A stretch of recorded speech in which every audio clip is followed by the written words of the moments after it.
Once there was a shepherd boy in the village. He was very naughty. One day he thought of a mischief. He climbed up the mountain and cried, "Wolf, wolf, wolf."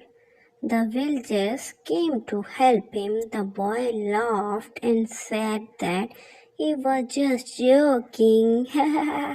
I'm just joking. The villagers returned. The boy repeated the mischief twice. The villagers decided not to come to his help again. They was very angry. One day, a wolf actually came. The boy called for help, but no one came. The wolf tore all his sheep into pieces. Moral: once a liar is always a liar. Second, never tell a lie. Dear kids, if you like my story, please subscribe my channel. Thank you.